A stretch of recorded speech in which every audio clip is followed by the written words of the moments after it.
Hello everyone, welcome to परीक्षा IQ। परीक्षा IQ की इस वीडियो में आप देख रहे हैं एसएससी CGL 2024 के टीयर 1 के हुए एग्ज़ाम्स का मैथ्स का सॉल्यूशन। ये वीडियो 9 सितंबर को शिफ्ट 1 में हुए एग्ज़ाम का मैथ्स का सॉल्यूशन है और इसके बाद और भी वीडियोस अपलोड होती रहेंगी, तो काइंडली वॉच देम ऑल्सो, क्योंकि मैथ्स मैथ्स का जो भी मेंस में आएगा सिलेबस वो प्री से मैच करता है, तो आपको मेंस के एग्ज़ाम्स में भी बहुत ज़्यादा हेल्प मिलेगी। और खाली मेंस ही नहीं, और भी एग्ज़ाम्स जो भी रेलवेज़ या NVS, इन सभी एग्ज़ाम्स में भी हेल्प मिलेगी। So watch, let's start with the video. अब देखो, जैसे इस क्वेश्चन में वो कह रहा है कि the value of cos square 29 plus cos square 61 क्या होगी। तो इसमें कुछ नहीं हो रहा, हम सबको पता है कि सिंपली वो रूल फॉलो हो रहा है कि cos square theta plus cos square 90 minus theta.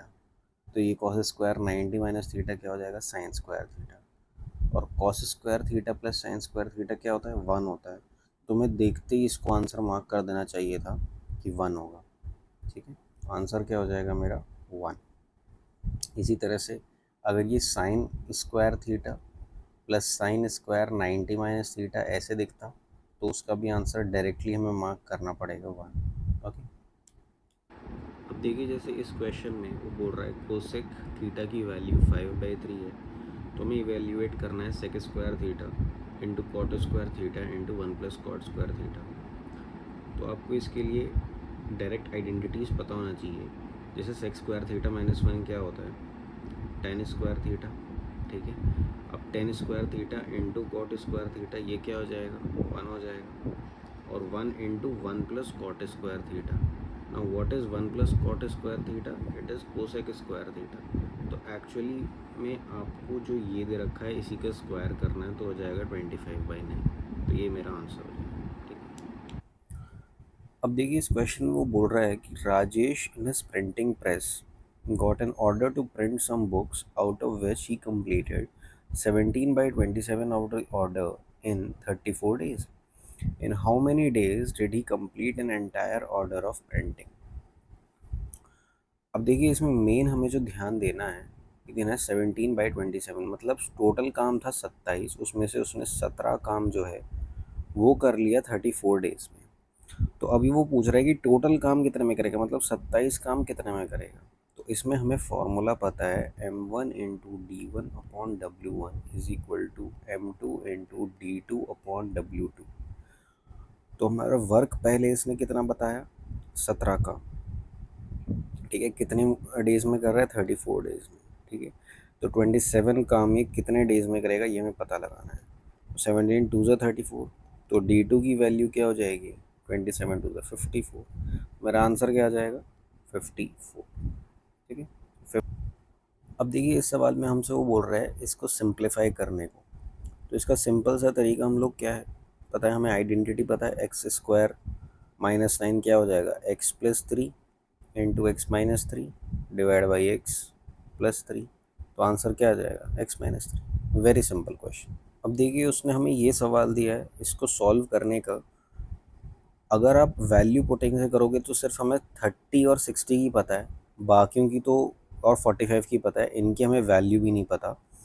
तो इसमें जो हम लोग यूज़ करेंगे तरीका, वो ये करेंगे कि साइन थीटा, ठीक है, ये किसके बराबर होता है,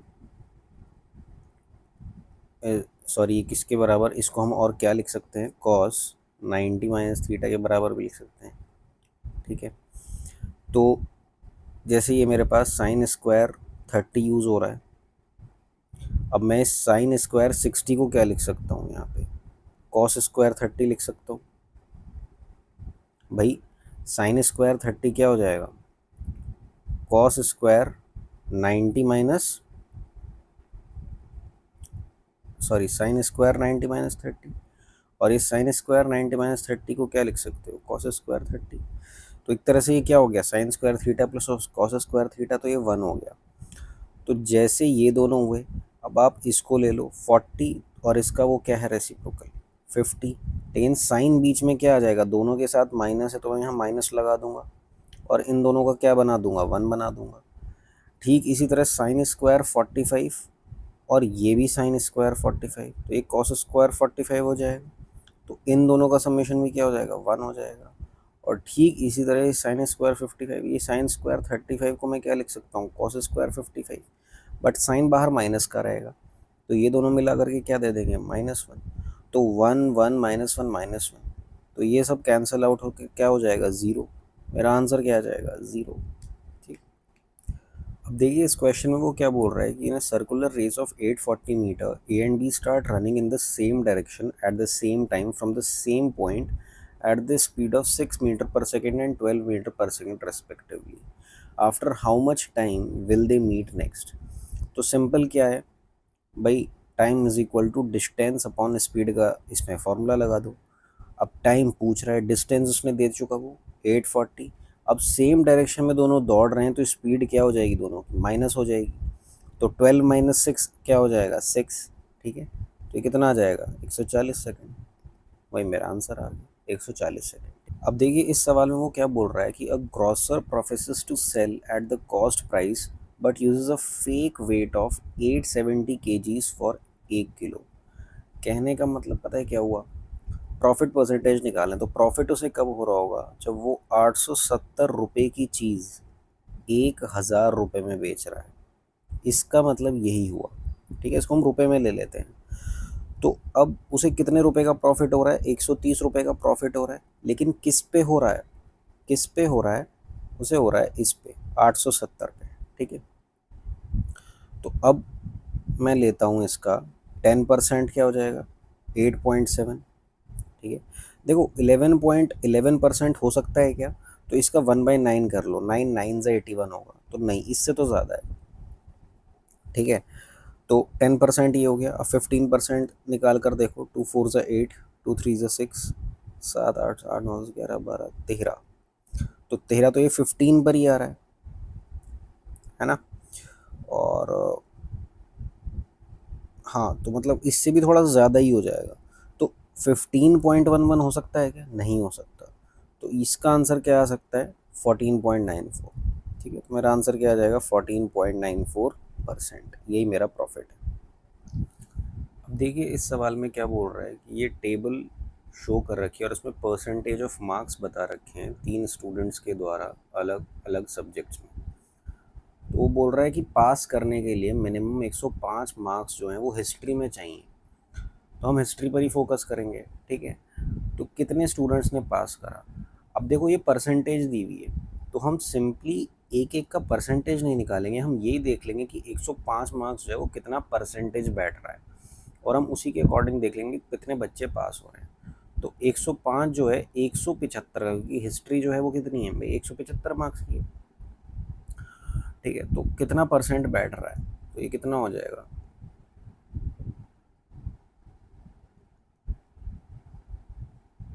तो ये आ गया कितना, 60%। ठीक है, तो मतलब 60% तो चाहिए।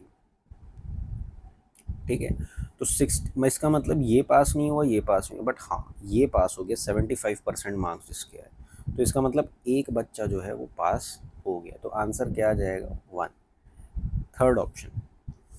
अब देखिए इस क्वेश्चन में वो कह रहा है कि if the sum of two sides of an equilateral triangle is 16 centimetre, find the third side. तो मुझे पता है कि इक्विलैटरल ट्रायंगल वो होता है जिसकी सारी साइड्स जो हैं इक्वल होती हैं। अब अगर वो बोल रहा है कि ये दोनों साइड्स का सम जो है वो क्या है, 16 है, इसका मतलब ये हुआ कि हर एक साइड क्या रह रही होगी, 8 ही होना उसकी मजबूरी है, क्योंकि वो एक इक्विलैटरल ट्रायंगल है। तो हमें यदि दो साइड्स बराबर बनानी है, तो बराबर कैसे बनाओगे, जब इसको दो इक्वल पार्ट में डिवाइड करोगे, तो 8 8 में हो गया। अब थर्ड साइड क्या होगी, तो ऑब्वियसली थर्ड साइड भी यार क्या होगी, 8 सेंटीमीटर ही होगी, क्योंकि ये क्या है, इक्विलैटरल ट्रायंगल। ठीक है, 8 सेंटीमीटर हमारा आंसर आ जाए। अब देखिए इस क्वेश्चन में वो बोल रहा है कि the radii of two cones are in the ratio 2:5 and their volumes are in this ratio, तो रेशियो ऑफ देयर हाइट्स बतानी है। तो तुम्हें वॉल्यूम ऑफ कोन पता होगा भाई, 1/3 पाई आर स्क्वायर एच होता है। अब ये तो भाई क्या है, कांस्टेंट है, तो इससे तो फर्क पड़ेगा नहीं। तो volume of cone 1 upon volume of cone 2 हम लोग लिखेंगे कि रेडियस का स्क्वायर, मतलब 4 इंटू हाइट 1 अपॉन इस रेडियस का स्क्वायर 25 इंटू हाइट 2, और वॉल्यूम दे कितनी रखी है 3:5। ठीक है, तो ये कितना हो गया 3 और ये कितना हो गया हमारा 5। तो ये सॉल्व कर लो, 5 5 ज़ा 25, 3 ज़ा 15। तो हाइट 1 अपॉन हाइट 2 क्या हो जाएगा 15 डिवाइड बाई 4। तो आंसर मेरा क्या हो जाएगा 15:4। अब देखो, जैसे ये सवाल आपको सिंप्लीफाई करने के लिए दिया हुआ है, बड़ी सी इक्वेशन दे दी है, तो ये कुछ नहीं है, ये ए क्यूब प्लस बी क्यूब है ना, प्लस 3a² प्लस 3ab² उस फॉर्म में लिखा हुआ है। तो इसका क्या होता है, इसका वो होता है शॉर्ट, a प्लस बी का होल क्यूब का फॉर्मूला होता है। तो यहाँ ये इसमें a है और ये इसमें b है, तो ये क्या हो जाएगा x प्लस 5 का whole cube into x minus 5 divide by x² minus 25 को हम लोग क्या लिख सकते हैं x plus 5 into x minus 5। ये दोनों कट जाएंगे, ये यहाँ पर क्या बच जाएगा स्क्वायर, तो ये आ जाएगा x प्लस 5 का होल स्क्वायर। तो अब ऑप्शन क्या हो जाएगा, ऑप्शन में इसी को देखो यहाँ पर खोल कर लिखा हुआ है x² प्लस 2x प्लस मतलब 2ab प्लस b² 25। तो ये मेरा आंसर हो जाएगा। ठीक, अब देखो इस सवाल के लिए वो बोल रहा है कि k की किस वैल्यू के लिए 1 होगा, तो इसको सॉल्व कर लेते हैं हम लोग। 88 डिवाइड बाई 8 कर लेंगे पहले, तो ये 11 हो जाएगा इंटू के minus 9, 3 into 3 9 divide by 36 minus 7 5 से क्या हो जाएगा मेरा 35 plus k² is equal to 1। इसको हम लोग उधर ले जाएंगे, ये हो जाएगा 11 के माइनस 9 इज इक्वल टू, ये कितना आ जाएगा 1 प्लस k²। तो ये हो जाएगा k² माइनस 11k, ये इधर आ जाएगा, तो ये हो जाएगा प्लस 10 इज इक्वल टू 0। अब इसके फैक्टर क्या होंगे, इसके फैक्टर क्या होंगे भाई, इसके फैक्टर हो जाएंगे 1 और 10। तो यही दोनों क्या कर रहे होंगे, इसको सेटिस्फाई कर रहे होंगे, तो यही इसका आंसर हो जाएगा। ठीक है, अब देखिए जैसे इस क्वेश्चन में वो हमसे बोल रहा है कि which of the following can be the value of k so that the number is divisible by 6। तो अगर ये नंबर 6 से डिविजिबल होना है, इसका मतलब ये नंबर 2 और 3 दोनों से डिवाइड होना चाहिए। मीन्स कि ये नंबर एक इवन नंबर होना चाहिए। और डिविजिबिलिटी बाय 3 क्या होता है कि अगर उस नंबर का सम ऑफ डिजिट्स जो है वो भी किससे डिविजिबल होना चाहिए, वो भी 3 से डिविजिबल होना चाहिए। तो अब हम इसका सम ऑफ डिजिट्स निकाल लेंगे। 2 प्लस 1 क्या हो गया 3, 3 प्लस 7 क्या हो गया 10, 10 प्लस 9 क्या हो गया 19, 21, 25।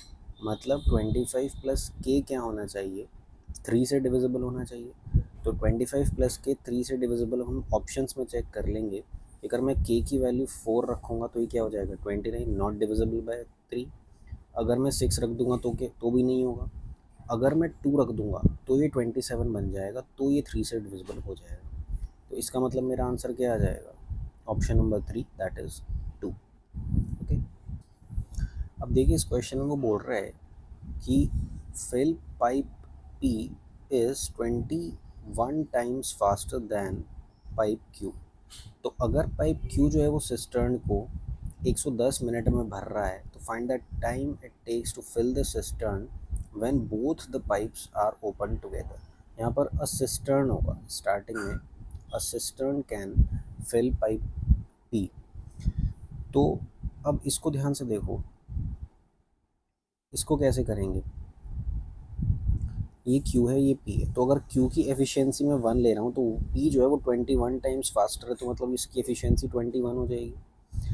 अगर एफिशिएंसी है, अब Q को वो बोल रहा है कि इसको 110 मिनट लगते हैं, तो ये मतलब टाइम मैंने यहाँ लिख दिया 110 मिनट लगते हैं। तो मतलब टोटल काम जो है टोटल ये कितना हो जाएगा, एफिशिएंसी में हम ये मल्टीप्लाई कर देंगे तो ये टोटल आ जाएगा। तो find the time it takes to fill when both the pipes are open together. अब जब दोनों पाइप आप ओपन करोगे तो इट मीन्स क्या हो जाएगा 21 प्लस 22। तो दोनों कितना टाइम है 110/22, तो मतलब कितना लग जाएगा 5 मिनट। तो आंसर क्या आ जाएगा 5 मिनट। ठीक, अब देखिए इस क्वेश्चन में वो क्या कह रहा है कि an article is marked as 550 rupees. If it is sold at a discount of 40% then the selling price becomes 10% more than the cost price. तो कॉस्ट प्राइस क्या होगी, तो मार्क्ड एट 550 है, ठीक है, और 40% डिस्काउंट पर बेच रहे हो। तो 40% डिस्काउंट का मतलब क्या हो गया, 5 रुपये की चीज़ आप 3 रुपये में बेच रहे हो। तो इसका मतलब 550 की जो चीज़ है वो कितने में बेच रहे हो, 330 रुपये में। भाई 110 हो गया ना मल्टीप्लाइंग फैक्टर, तो 330 रुपये में बेच रहे हो। तब वो कह रहा है कि ये जो 330 है ये 10% ज़्यादा है उसकी कॉस्ट प्राइस से, 10% ज़्यादा है। मतलब अगर मेरी कॉस्ट प्राइस 10 है तो मतलब मेरी सेलिंग प्राइस 11 है। तो 11 अगर मेरी सेलिंग प्राइस है तो इसका मल्टीप्लाइंग फैक्टर क्या हो जाएगा, 30। तो वही 30 मल्टीप्लाइंग फैक्टर हम कॉस्ट प्राइस में लगा देंगे, तो ये कितना आ जाएगा, कॉस्ट प्राइस मेरी क्या आ जाएगी, 300। तो आंसर क्या आ जाएगा मेरा, 300। तो इसमें दो मल्टीप्लाइंग फैक्टर हम लोगों ने यूज़ करे हैं। पहला मल्टीप्लाइंग फैक्टर हमने यहाँ पर यूज़ किया 110 का, उसके बाद दूसरा मल्टीप्लाइंग फैक्टर हमने यहाँ यूज़ किया 30 का, ठीक है। तो आंसर हमारा आ गया 300।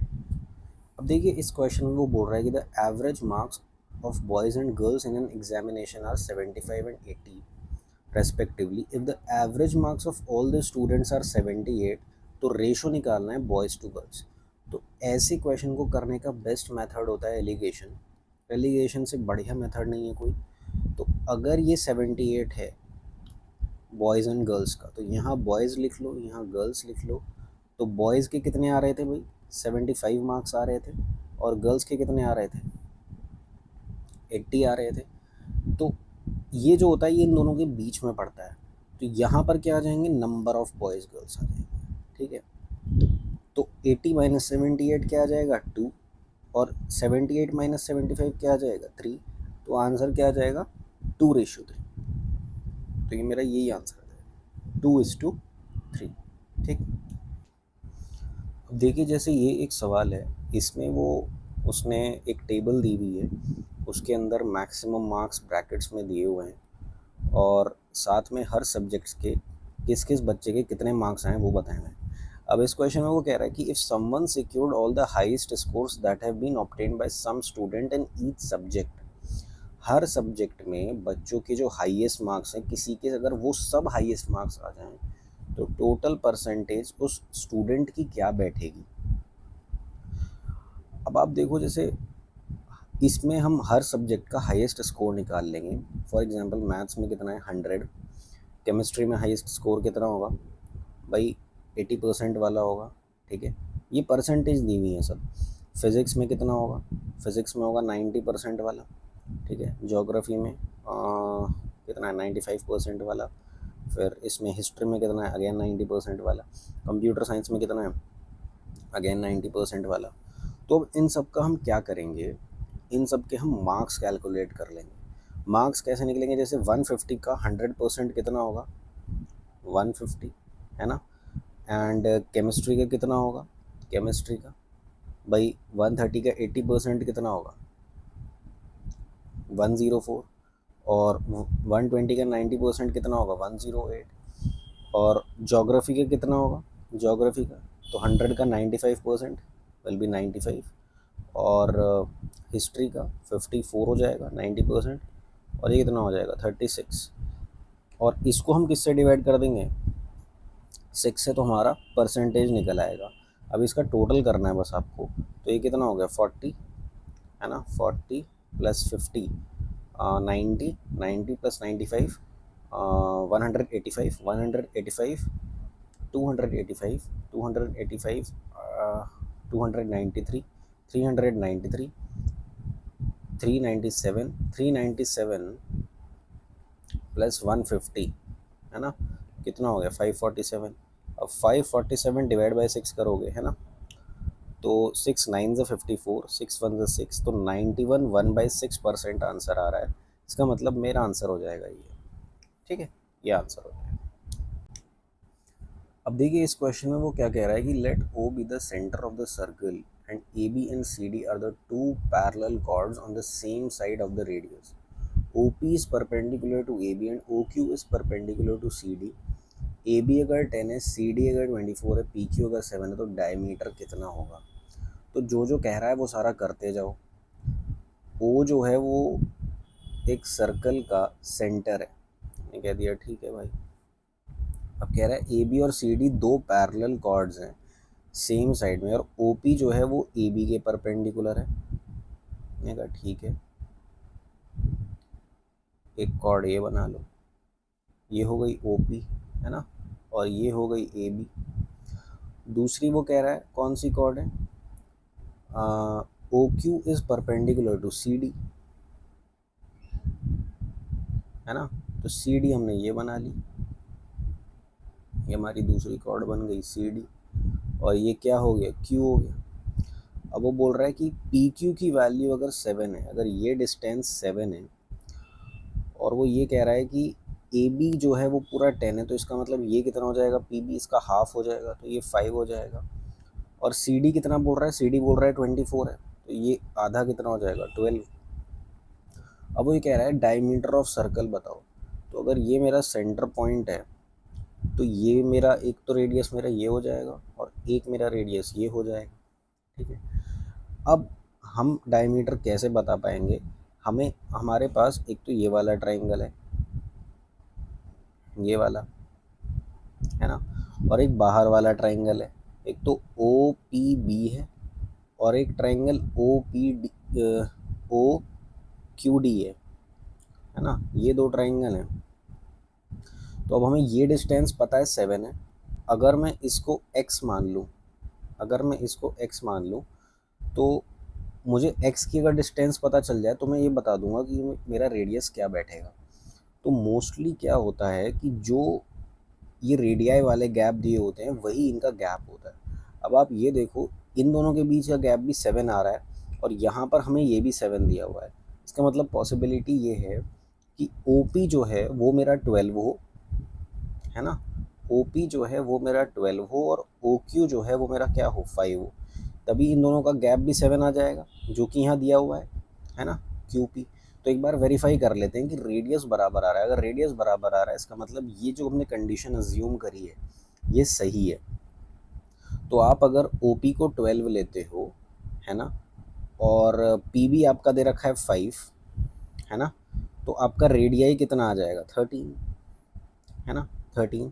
सिमिलरली अगर आप ओ क्यू को कितना लेते हो, ओ क्यू को आप लेते हो 5, तो आपका ये कितना है, ये आपका 12 है, तो भी रेडियाई 13, ठीक है। तो इसका मतलब मेरा रेडियाई क्या आ जाएगा, 13। अब वो क्या पूछ रहा है, डायमीटर पूछ रहा है, तो डायमीटर कितना आ जाएगा, 26। ये आपका आंसर आ जाएगा। अब देखिए, जैसे इस क्वेश्चन में उसने हमें एक टेबल दी हुई है, और marks obtained by 5 students they रखे हैं अलग अलग सब्जेक्ट्स में। तो वो ये कह रहा है कि 79% मार्क्स जो हैं इसमें से किसने ऑब्टेन करे, किस बच्चे ने ऑब्टेन करे, ये बताना है। तो देखो, एक तो इसमें से शोभित वैसे ही हट गया क्योंकि वो ऑप्शन में ही नहीं है, तो ये तो हमें कंसिडर ही नहीं करना। बाकी हम कंसिडर कैसे करेंगे, जैसे आपको 79% निकालना है, तो आप इनका टोटल देख लो कि 79 इंटू 5 क्या बैठेगा, 395, है ना।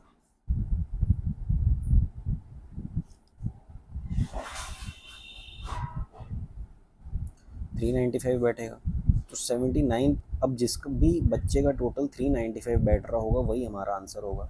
तो एक तरीका तो यूनिट डिजिट से ही देख लो, इसमें से 5 यूनिट डिजिट किसकी आ रही है, इसकी आ रही है, इसकी आ रही है क्या, 18 और 9 7, नहीं इसकी नहीं आ रही है, 7 11 12 16 17, इसकी नहीं आ रही है, 9 10 18 26, इसकी नहीं आ रही है। तो सिर्फ इसी की यूनिट डिजिट 5 आ रही है, बाकी टोटल कर लो। तो टोटल करने में क्या आ रहा है, 1990 180 175 175, और 180 90 80 65, तो 395। हाँ, तो टोटल करने में भी क्या आ रहा है, 395 आ रहा है, ठीक है। तो 395 आ रहा है, तो आंसर क्या आ गया, तो यही मेरा आंसर है। अब देखिए, जैसे इस क्वेश्चन में वो क्या कह रहा है कि एक टेबल दे रखी है, और उसमें एग्ज़ाम सेंटर दे रखे हैं 3, पी क्यू और आर। इसमें वो कह रहा है इस टेबल को स्टडी करो और ये बताओ कि in which year was the number of absentees the second highest in total of all the centers. तो सबसे पहले तो इसमें आपको क्या करना है, एब्सेंटीज निकालने होंगे। वो कैसे निकालोगे, आपको टोटल दे रखे हैं और जितने प्रेजेंट थे उतने दे रखे हैं, तो आपके एब्सेंटीज निकल जाएंगे। क्या करो, सब्ट्रैक्ट कर लो, तो ये आ गया 3, 56 माइनस 45 कर लो, ये क्या आ गया 11, 55 माइनस 50, ये क्या आ गया 5, 50 माइनस 45 ये क्या आ गया 5, 75 और 55 ये क्या आ गया 20, है ना। ये क्या आ गया 5, ये क्या आ गया 4, ये क्या आ गया 20, ये क्या आ गया 10, ये क्या आ गया 11, है ना। और ये क्या आ गया 8, 8 आ गया, नहीं 8 कहाँ से आ गया, ये आ गया 8, 12, सॉरी 14, 14 आ गया ना भाई, 14 कहाँ से आ गया, ये आ गया 12 ही आ गया ये, है ना। सॉरी कंफ्यूज हो गया, ये 12 आ गया, 8 4 12, और ये कितना हो गया 62, और 62 में 8, ये 8 हो गया, है ना। और ये कितना हो गया, ये हो गया 11, ठीक है। और ये कितना हो गया 66 और 470 14, और ये कितना हो गया 85 और 95, ठीक है। अब इनका टोटल करते जाओ, 8 और ये हो गया 19, ये हो गया 20 5 25 और 5 30, और ये हो गया 24 और 10 कितना आ गया 34, और ये कितना आ गया, ये आ गया 20, भाई 20 हो गया ना, 20 और 11 क्या हो गया 31, और ये कितना हो गया, ये कितना हो गया, ये हो गया 19 और 11, है ना 30। तो अब वो हमसे पूछ रहा है कि कौन से ईयर में नंबर ऑफ एब्सेंटीज जो थे वो सेकंड हाईएस्ट थे। तो हाईएस्ट किस में हो गए क्वेश्चन नंबर इसमें 34 2018 में, और सेकंड हाईएस्ट किस में हो गए इसमें 2019 में, ये हो गया ना 31 वाला सेकंड हाईएस्ट। तो आंसर हमारा क्या आ जाएगा 2019, ठीक। अब देखिए जैसे ये सवाल है, इसमें वो कह रहा है कि which of the following statements is sufficient to conclude that the two triangles are congruent. तो कॉन्ग्रुएंसी के लिए क्या रहता है कि दो ट्राइंगल उनके या तो तीनों एंगल बराबर हों, ठीक है, वो कंडीशन होती है ट्रिपल ए, ठीक है। या फिर क्या हो, उनकी दो साइड और उनके बीच का एक एंगल बराबर हो, उसे भी बोलते हैं एस एस, या तीनों साइड बराबर हो एस एस एस। ये कंडीशंस अगर होती हैं तो ट्राइंगल कॉन्ग्रुएंट होता है, ठीक है। अभी देखो वो क्या बोल रहा है कि अगर उनका बेस सेम है और उनकी हाइट सेम है तो क्या वो कॉन्ग्रुएंट होगा। तो दोनों ट्राइंगल कंसिडर कर लो, ठीक है। और जो एक बात सही होगी वो सब ट्राइंगल्स के लिए होगी, वो चाहे कोई भी ट्राइंगल हो। तो मैंने दो ट्राइंगल ले लिए, ठीक है। अब मैंने इनका बेस जो है वो बराबर कर दिया, ठीक है।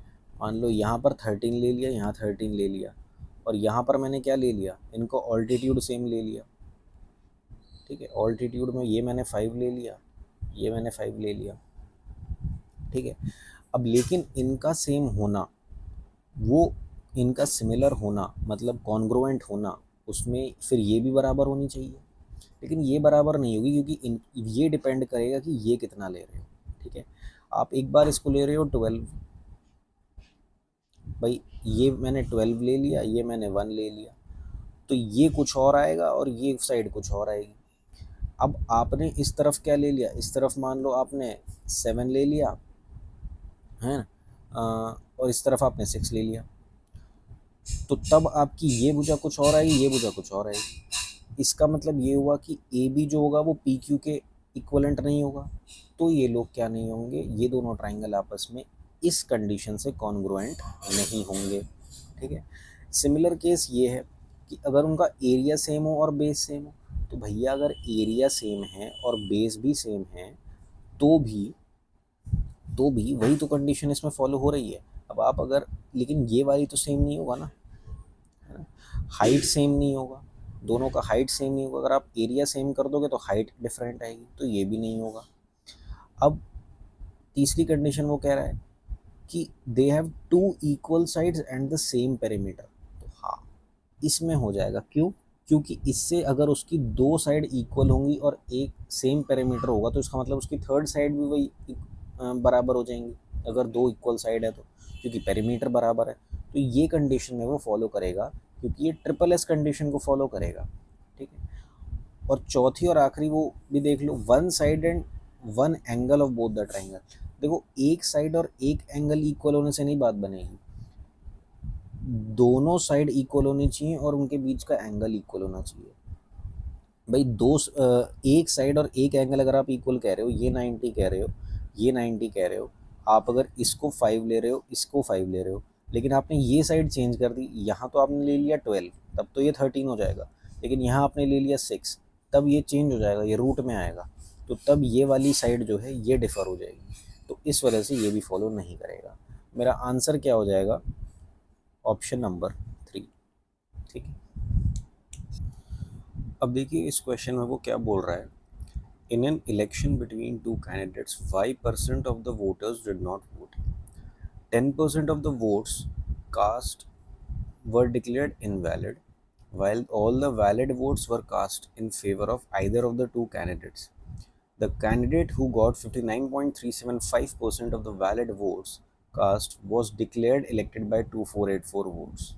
So, if the number of people eligible to vote in that election was 16,000, then what is the value of y? मतलब टोटल वोटर्स कितने थे? 16,000 भाई साहब टोटल थे। ठीक है, अब इसमें से वो क्या कह रहा है कि दो कैंडिडेट जो थे उसमें से y% ने तो वोट ही नहीं करा, तो 16,000 में से भाई y% ने तो वोट ही नहीं करा। ठीक है, तो इतनों ने क्या करा, बचे हुए कितने हुए? ये हुए, तो ये वो हुए जिन्होंने वोट किया। ठीक है, अब 10% इनवैलिड थे, तो वैलिड कितने थे? 90%, 9/10 ये वैलिड थे। अब ये जो वैलिड वोट थे, इसमें क्या हुआ कि एक कैंडिडेट जिसके इतने वोट थे, ठीक है, वो इतने वोट से जीत गया, तो जब एक के इतने थे तो दूसरे के कितने थे? भाई 100 में से माइनस कर लो, तो ये कितना आ जाएगा? 0.625। यहाँ हम कहाँ पहुँच गए? 60 पर पहुँच गए ऐसा करते ही, और 40 और ले लो, तो मतलब दूसरा इतना रहा, तो इनके बीच का गैप कितना रहा? आप गैप देख लो, अब इनके बीच का कितना रहा, है ना? तो ये हो गया 18.75। तो 18.75 जो है ये इन दोनों के बीच का गैप रहा, और ये 18.75 जो है ये किसके बराबर होगा? किसके बराबर होगा? तो ये होगा भाई 6.25, हमें पता है किस क्या होता है, 1/16 होता है। ठीक है, तो उसी का 3 टाइम्स है ये जो आ रहा है, तो ये कितना आ जाएगा? 3/16। ठीक है, तो अब ये सारा का सारा मामला जो भी हमारी ये इक्वेशन बनी है किसके बराबर है? 2484 के बराबर है। तो अब इसी को सॉल्व करके तुम्हें निकालनी है y की वैल्यू।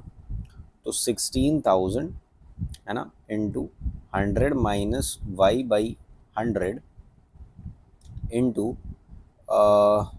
इसको सॉल्व कर लो अब। 8 3 2 6 3 8 24 9 9 81 9 2 18। ठीक है, तो इंटू 1/160 इज इक्वल टू 92।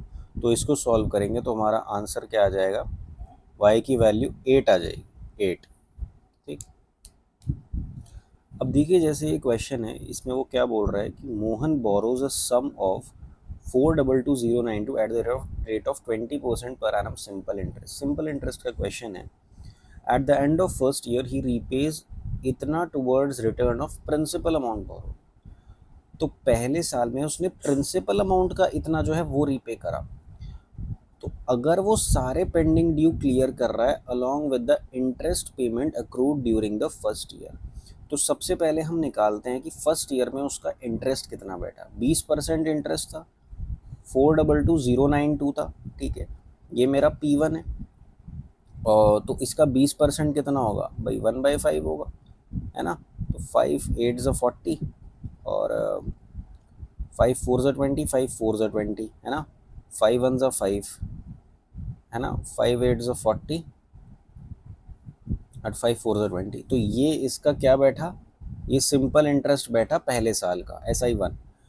अब उसके बाद वो कह रहा है कि दूसरे साल उसने क्या करा कि इतना पैसा तो रीपे कर दिया इसमें से, तो अगर इतना रीपे कर दिया तो मेरा P2 कितना बना?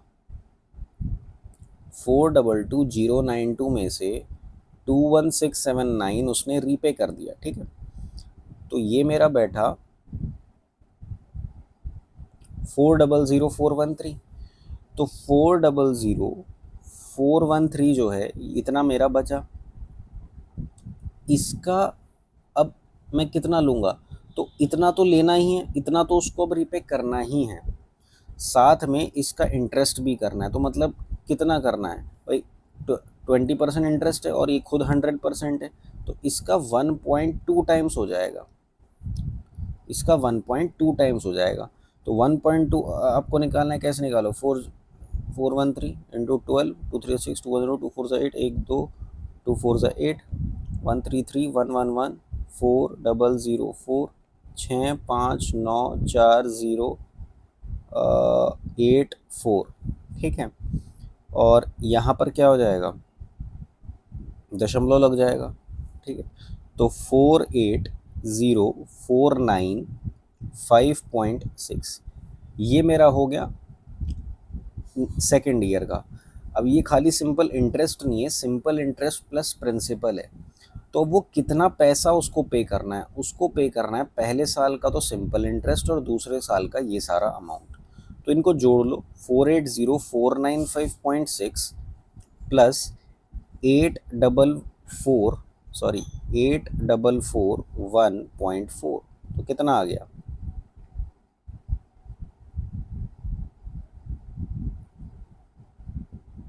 है ना। कुछ गलत हो गया क्या, हाँ ये हमने गलत ऐड कर दिया। ये है 0.814448, तो ये हो जाएगा 9 10 11 8 9 4 16 5, तो 564914 मेरा आंसर आ जाएगा ये, ठीक, ये आंसर है। So thank you everyone for watching the video till the end. और अगर ये वीडियो आपको पसंद आई हो तो don't forget to hit the like button and subscribe channel Pariksha IQ, ताकि और भी अपडेट्स, जब भी कोई वीडियो अपलोड हो तो आपको अपडेट मिलती रहे। And don't forget to share it among your friend circle, जो भी प्रिपरेशन कर रहे हो किसी भी कॉम्पिटिटिव एग्ज़ाम की, not only of SSC but of railways, NVS, banking, क्योंकि आने वाले टाइम में इनसे रिलेटेड वीडियोस भी इस पर अपलोड होंगी और कुछ वीडियोस ऑलरेडी अपलोडेड हैं। तो उन वीडियोस को जाकर ज़रूर देखें और चैनल को अपना सपोर्ट देते रहें। धन्यवाद। So thank you everyone for watching the video till the end. और अगर ये वीडियो आपको पसंद आई हो तो don't forget to hit the like button and subscribe channel Pariksha IQ, ताकि और भी अपडेट्स, जब भी कोई वीडियो अपलोड हो तो आपको अपडेट मिलती रहे। And don't forget to share it among your friend circle, जो भी प्रिपरेशन कर रहे हो किसी भी कॉम्पिटिटिव एग्ज़ाम की, not only of SSC but of railways, NVS, banking, क्योंकि आने वाले टाइम में इनसे रिलेटेड वीडियोस भी इस पर अपलोड होंगी और कुछ वीडियोस ऑलरेडी अपलोडेड हैं। तो उन वीडियोस को जाकर ज़रूर देखें और चैनल को अपना सपोर्ट देते रहें। धन्यवाद।